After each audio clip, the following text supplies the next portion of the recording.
Bonjour à tous, j'espère que vous allez bien. Aujourd'hui, je vous propose une vidéo un peu particulière parce que d'habitude, je fais plutôt des parodies sur l'histoire, le sport ou ma vie personnelle. Aujourd'hui, j'ai décidé de faire une vidéo qui parlerait de mes pronos pour la saison de Ligue 2 de cette année. Voilà, je suis inscrit sur mon petit prono comme certains d'entre vous peut-être et donc je me suis dit que ça serait plutôt cool donc de faire cette vidéo-là. Et ensuite, en mai, si je vois que la vidéo vous plaît, bah, je ferai une vidéo bilan sur mes pronos. Alors, avant de commencer, je veux préciser que, évidemment, tout pronostic est subjectif. Donc, ne soyez pas fâchés si je mets votre club de cœur à une place plus basse que celle où il devrait être normalement ou quoi que ce soit. C'est totalement subjectif. Vous avez le droit d'être pas d'accord. N'hésitez pas d'ailleurs à mettre votre classement dans les commentaires. Et donc, cette vidéo est consacrée à la Ligue 2. On fera la Ligue 1 dans une prochaine vidéo. Et c'est parti. En 18e place, je vais mettre Martigues. Alors, Martigues, c'est une équipe qui est promue en Ligue 2 cette année, qui a eu, il me semble, quelques soucis financiers les années précédentes. Et comme on a eu 4 descentes l'année dernière en Ligue 2, je me dis que pour les promus, enfin, notamment pour Martigues, surtout pour Martigues qui a fini deuxième de national l'année dernière, ça va peut-être être un petit peu plus compliqué pour eux. Voilà, donc j'ai décidé de les mettre en 18e place.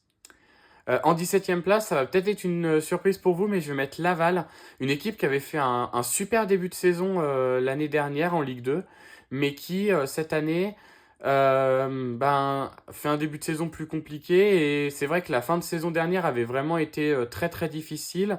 Ils ont perdu quelques bons éléments qui étaient prêtés au club l'an dernier. Je pense à la Bolascari qui était prêté à Lens, à Pagis aussi, Pablo Pagis qui était prêté à Laval par Lorient. Donc je me dis que ça va être peut-être un peu plus compliqué sans ces éléments-là, sans ces joueurs-là. Et donc je pense que ça va être beaucoup plus difficile pour Laval et qu'ils vont avoir beaucoup de mal à se sauver cette saison. Donc malheureusement pour eux, je les vois descendre en national. En 16e place, je vais mettre Ajaccio, une équipe qui, d'après ce que j'ai entendu, a pas été loin d'être rétrogradée en national pour raisons économiques. Donc je me dis que ça a pu perturber leur préparation. Après, il est vrai qu'il n'est pas facile d'aller jouer en Corse en règle générale. Les équipes corses sont très très bonnes à domicile. Mais je me dis que ça va peut-être être un petit peu plus compliqué pour Ajaccio qui était en Ligue 1 il n'y a pas si longtemps. Donc c'est vrai que c'est une surprise hein, de les trouver aussi bas. Mais je me dis que dans une saison, il y a toujours des surprises. Et malheureusement, je pense pas qu'Ajaccio sera en mesure de jouer les premiers rôles et je les vois plutôt jouer le maintien. Et là, en l'occurrence, dans mon classement, être barragiste. En 15e place, je vais mettre Rodez. Rodez qui avait fait sensation hein, l'année dernière puisqu'ils avaient atteint les barrages pour la montée. Mais je pense que c'était aussi lié à une pensée finalement un petit peu revancharde parce que c'est vrai qu'ils se sont maintenus l'année d'avant dans des circonstances un petit peu polémiques avec le match à Bordeaux.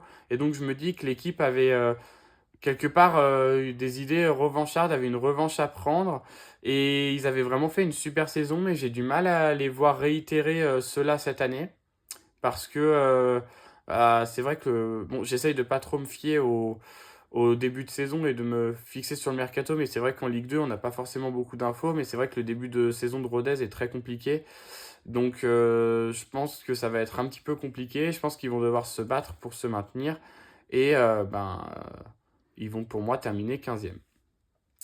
En 14e place, je vais mettre 3. Une équipe assez difficile à classer au final parce que c'est une équipe qui est en général est habituée à jouer le haut de tableau, mais qui là a été repêchée à cause de la rétrogradation de Bordeaux en National 2. D'ailleurs, courage à tous les Bordelais qui me suivent. C'est vraiment très compliqué votre situation. Mais en tout cas, 3, c'est vrai que c'est une équipe qui a été repêchée au dernier moment, qui a viré son entraîneur David Guillon 3 semaines avant le début de saison. Et forcément, les résultats s'en ressentent. Hein. Un début de saison très très compliqué. Je crois ils n'ont pas encore gagné un seul match. Donc c'est très très difficile pour eux. mais je les vois pas forcément descendre, faire 2 fois la même erreur, redescendre en national. Ils sont quand même détenus par le City Group, donc si jamais, l'équipe est en difficulté, on peut penser que peut-être au mercato d'hiver, ils vont recruter, même si ça s'était pas forcément bien passé l'année dernière. Donc on va dire que je les vois lutter pour le maintien, mais quand même s'en sortir. En 13e place, je vais mettre Annecy, une équipe un peu dans la même situation que Troyes, dans le sens où eux aussi avaient été repêchés l'an dernier, mais eux, ils s'en étaient très bien sortis. Et je les vois continuer sur cette dynamique. Je pense pas qu'ils soient de taille à lutter pour les places de barrage ou quoi, mais je pense quand même qu'ils vont être capables de se sauver sans trop de problèmes. En 12e place, je vais mettre le Red Star, donc le second promu. Donc oui, je vous avais dit que je pensais que ça allait être plus compliqué pour les promus cette année, mais c'est vrai que le Red Star m'a vraiment fait une grande impression en national. Ils ont été champions avec pas mal de points d'avance. Ils étaient champions 2 ou 3 journées avant la fin, donc je pense vraiment que ils ont les capacités de faire une bonne saison. Ce qui se traduit d'ailleurs par un début de championnat relativement solide. Donc oui, je pense que le Red Star peut facilement être une des bonnes surprises de cette saison. En 11e place, je vais mettre Caen, une équipe qu'en général on voit plus haut, qui a été rachetée par la famille Mbappé il y a quelques semaines, même plus d'un mois maintenant. Mais c'est vrai que je me dis qu'il va falloir du temps pour que le projet prenne forme. Je pense que ça va se faire progressivement. Et donc, je vois plus cette année-là pour Caen comme une année de transition avant les prochaines années de pouvoir vraiment viser plus haut. C'est vrai que le rachat s'est fait assez tardivement. Donc, les matchs de préparation n'ont pas forcément été très bons, le début de saison non plus. Forcément, vu que le rachat s'est fait tardivement pour le mercato, c'était pas très pratique. Donc voilà, je pense que pour Caen, cette année sera une année de transition et il faudra voir comment ils vont faire ensuite pour faire une meilleure. Enfin, pour voir s'ils ils peuvent réaliser une bonne saison. Donc pour la 10e place, je vais mettre Dunkerque, une équipe que beaucoup de personnes voient plus haut. Moi, c'est pas mon cas. Je pense que plus bas, pardon. Une équipe, pardon, que les autres voient plus bas. Moi, c'est pas mon cas. Je reste quand même persuadé que l'équipe qui a fini dans les 2, 3 premières des matchs allés n'a pas perdu toutes ses capacités comme ça. Donc je pense qu'ils sont capables de faire une bonne saison, même si le début de saison n'est pas spécialement exceptionnel. Je suis plutôt optimiste et je pense qu'il y a moyen pour eux de faire une bonne saison. En 9e place, je vais mettre Grenoble, un petit peu comme l'année dernière. Grenoble qui avait fait une très bonne saison, qui s'est un peu écroulé, un très bon début de saison, qui s'est un peu écroulé ensuite, même si un petit peu dans moins de proportions que Laval. Ils ont pris pas mal de points. Ils ont été un peu plus réguliers que Laval quand même sur l'ensemble. Mais voilà, je pense que Grenoble, c'est une équipe qui va réaliser une bonne saison, qui va avoir un peu de mal à jouer les barrages, mais qui devrait réussir à s'en sortir, je pense. En 8e place, je vais mettre Amiens. Amiens, c'est une équipe qui me semble plutôt fidèle à elle-même par rapport à l'année dernière, c'est-à-dire une équipe qui prend assez peu de buts, mais qui en marque relativement peu, même s'ils ont gagné 3-0 contre le Red Star à la première journée. Mais globalement, c'est plutôt ça, avec en plus le départ de Gaël Kakuta, qui est quand même un des meilleurs joueurs de cette équipe. Donc je pense que Amiens va faire une saison un petit peu comme l'année dernière, pas suffisamment performant pour atteindre les barrages, mais largement de quoi figurer au milieu de tableau. En 7e place, je vais mettre Bastia, une équipe qui, moi, me surprend agréablement parce que c'est vrai qu'ils reviennent de très très loin. Il y a encore quelques années, ils étaient en 4e, 5e division. Là, ils remontent. En général, Bastia, c'est une équipe qui est toujours très forte à domicile, donc je pense que ils vont pouvoir bien performer. En 6e place, je vais mettre Metz. Je sais que beaucoup les voient en barrage, voire monter directement. Mais moi, j'ai trouvé que l'équipe, même si c'était en Ligue 1, sans Mikotadze et sans Camara, c'était quand même très compliqué.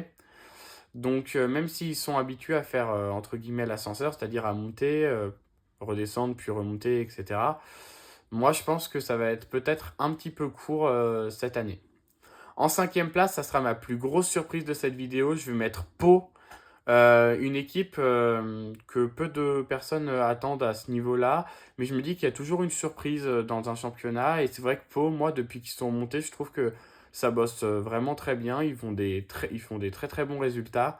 Euh, En plus, c'est le seul club maintenant de l'Ouest, du Sud-Ouest à être en deuxième, dans les deux premières divisions. Donc je me dis que ça va peut-être ramener une certaine ferveur aussi dans le stade qu'il n'y avait pas avant.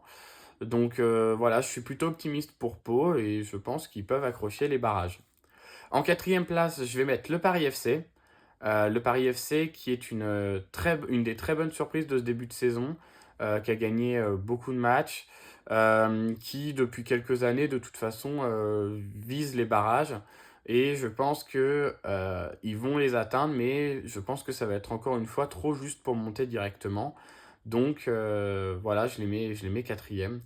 En troisième place, je vais mettre Clermont. Alors une équipe qui vient de descendre de Ligue 1, mais une équipe finalement a su assez rapidement qu'elle allait descendre, même s'il y avait toujours l'espoir du maintien, mais je veux dire, ils ont été dans les derniers quasiment toute la saison, donc qui a pu également se préparer à cette saison de Ligue 2. Donc je pense vraiment que Clermont a le potentiel pour faire une bonne saison, mais pour moi, il y a deux équipes au-dessus, donc je les mets troisième. Et alors pour les deux premiers, je vous promets que je suis pas breton ou quoi, mais c'est vrai que je trouve que ben, Guingamp et Lorient, c'est les meilleurs clubs en fait de championnat de Ligue 2. Je vais mettre Guingamp en deuxième, une équipe qui m'a bluffé vraiment pendant les matchs de préparation, qui a mis des gros scores à tout le monde. Vraiment, c'était assez exceptionnel. Ça se confirme par un début de saison plutôt probant en plus.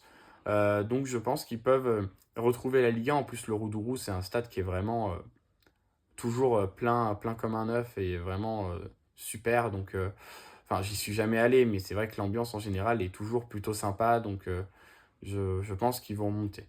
Et en premier, je vais mettre Lorient. Pour moi, collectivement, c'est la meilleure équipe de ce championnat.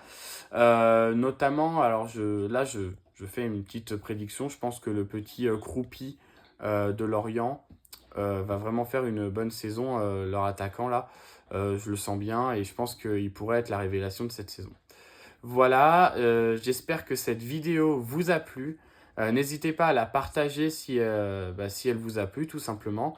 Et si jamais ce genre de vidéo vous plaît, n'hésitez pas à le signaler en commentaire et à regarder ma vidéo que je vais sortir sur mon classement de Ligue 1. Et moi, je vous dis à la prochaine pour une nouvelle vidéo.